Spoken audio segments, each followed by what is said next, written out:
Hello.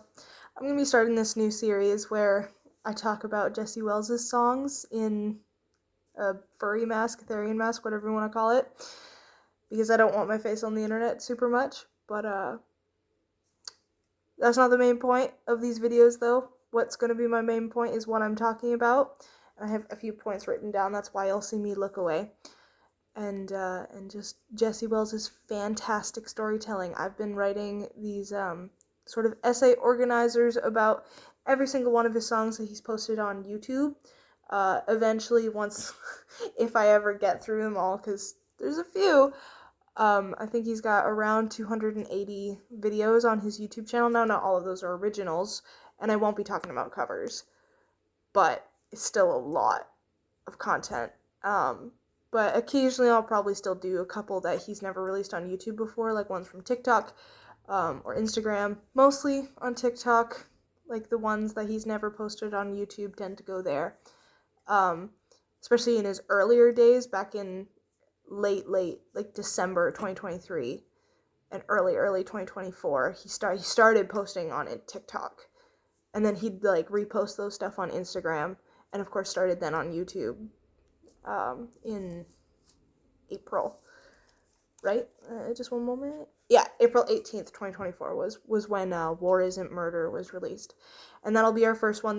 I'm just going in chronological order, so there's no specific songs that I'm doing. It's just kind of going in order. And this is a fucking good one to start off with, though. It's his most famous original song, I'd probably say. Most people know about him from this song. I know several people also know him from Bugs. That's personally where I first heard him, was Bugs. And then a friend showed me War Isn't Murder, and I really got hooked. So, most people fall down the Jesse Welles rabbit hole through War Isn't Murder, because it's just really, really well done. And so first of all, I wanted to talk about the satirical and, the satirical nature and sarcastic nature of the writing in this song. Many lines are not meant to be taken seriously, and that kind of shows in many of his songs. But this is his first original that he posted on YouTube, and this one kind of does it best, I think, and it's most famous for its sarcastic writing. And so notably the lines, "Good men don't die, children don't starve, and all the women survive." Well, obviously, that's not true. And he's saying that to really highlight the absurdity of those things being true. And then, of course, the line, "War isn't murder itself."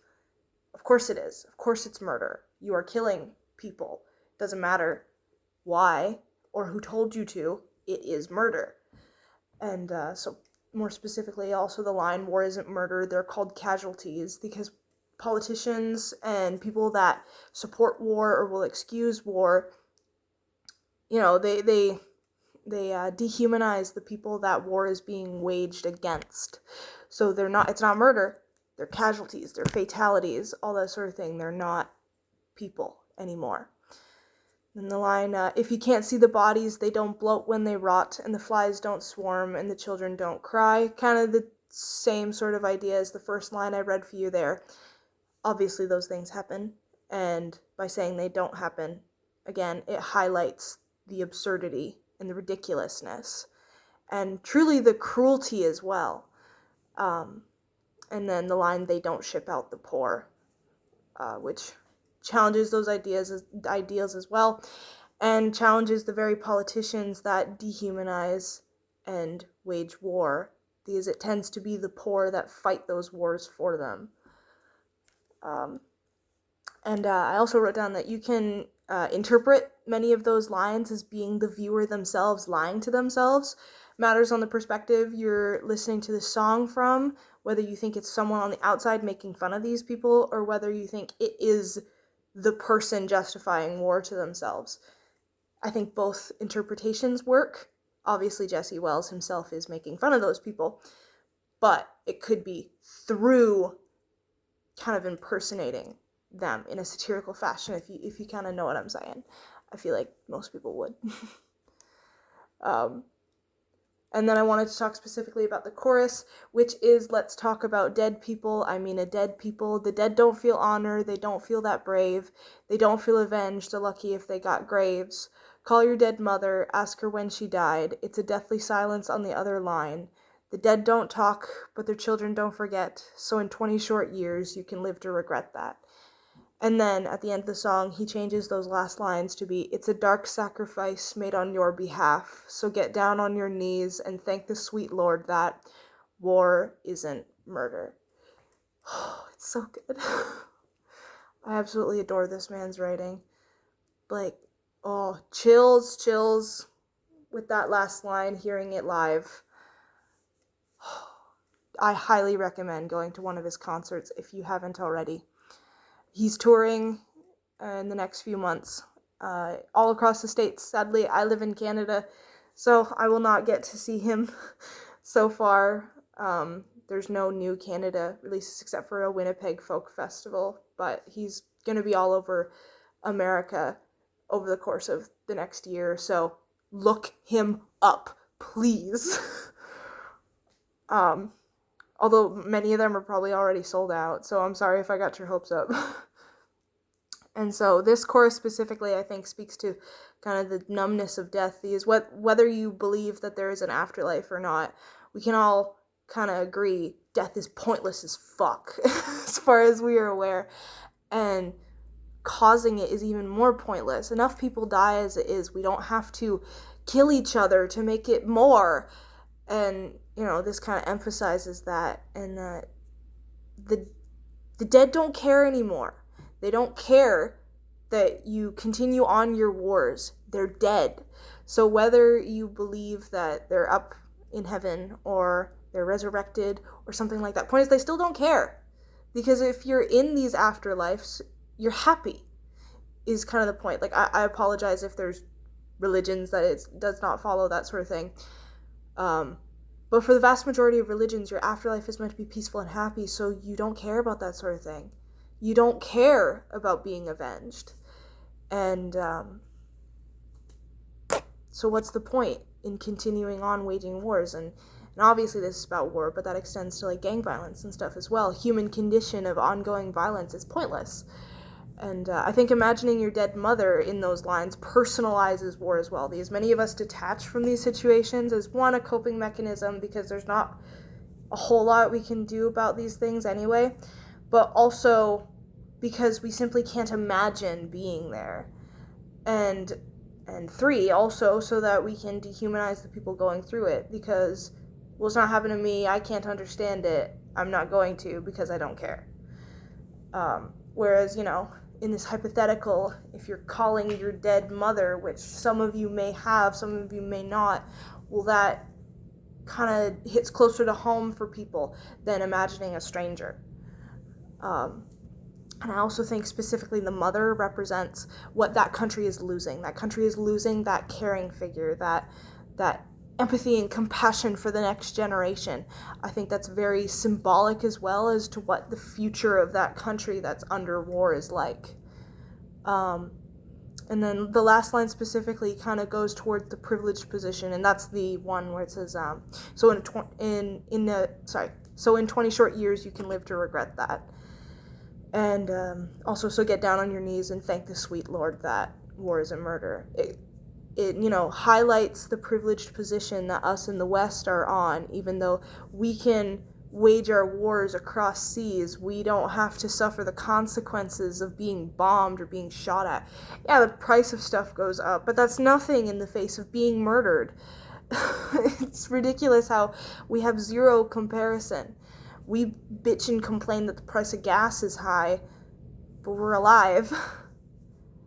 And we can live on to feel pity for those people that we are fucking over, even though as individual citizens, we are not necessarily killing those people. Our tax dollars are still going to it. And, for me, myself, in Canada, it's a bit different, but I'm speaking especially from a more American point of view, and Canada does tend to get involved in these conflicts anyways, and our dollar is usually how it works out, is we lend our trained personnel, and even if we don't have foot on the ground soldiers, and even if we don't give over like munitions because we don't have a large military, we tend to give them a lot of aid on both sides too. Whether you think that's a good idea or not is up to you. And then kind of my third point that I would like to talk about is the kind of different reasons for war that he speaks of in this. So specifically, I'll be talking about the quotes. There's money at stake. Hell, even Kushner agrees it's a good real estate, which I didn't write down, but if you do not know, that line specifically is in reference to Donald Trump and other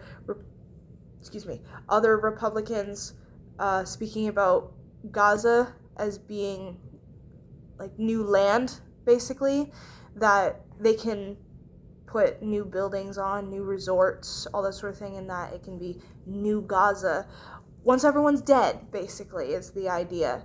And Kushner was specifically quoted, I don't remember the full quote, I don't have it here, so please just take my word for it, is that he basically said something along the lines that it was a good real estate opportunity. So, that's nice. And then when you're fighting the devil, murder's okay.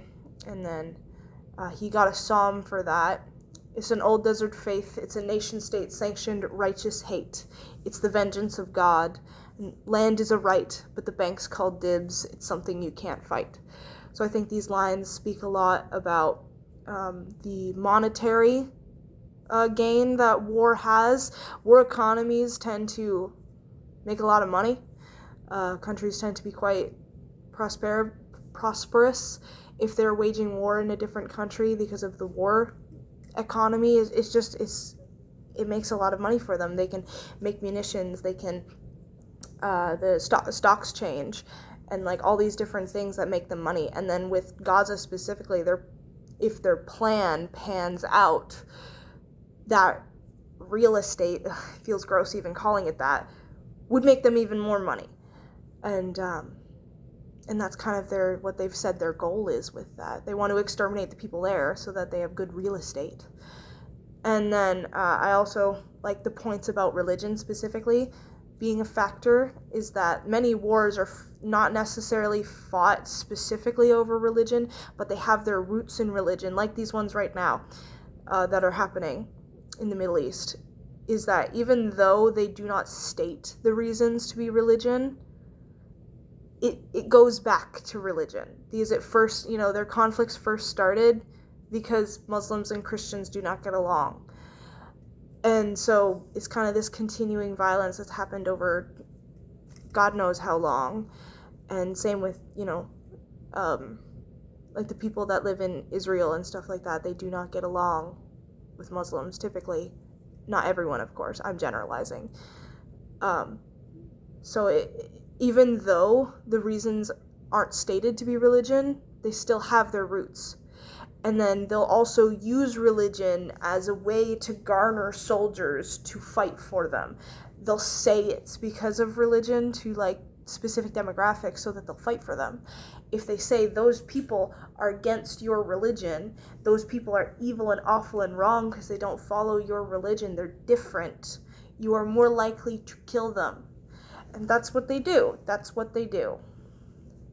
And my last point was specifically more about the privilege that us in the West have to not be under fire. So the lines that I already read earlier of, so in 20 short years you can live to regret that, but also, so in a 20 short years when you vacation the strip, try not and think about the dead and have a nice trip. And then let's all give thanks. I saw it all in a movie. Give it up for Tom Hanks. If you can't see the bodies, they don't bloat when they rot. And so on. I already said that line for earlier. This one I'm going to read specifically what I have written down because I think I've worded it well. It says, the nation that is attacking or is in the fortunate position to not be in active war zone can disconnect from the reality of what they are causing, even revel in the benefits they gain from the conflict, whether they know it or not. The newfound land can be tamed to fit the needs of the upper middle class so the nation can see that the devastation is not total. They will make movies that are thinly veiled celebrations of the carnage, masking as a critique of the very actions they perpetrated. Then the people will believe they are truly enlightened to the suffering caused while never grasping their role. Or worse, they will deny the extent of the devastation in order to comfort themselves with the pride they feel for their first world nation. I think I've worded it pretty well, what my point there. Now, I adore this song. I love yapping about Jesse Wells, and I think that what this song is truly awful, but I think it's important to make songs like these that are not just for fun, that actually have meaning.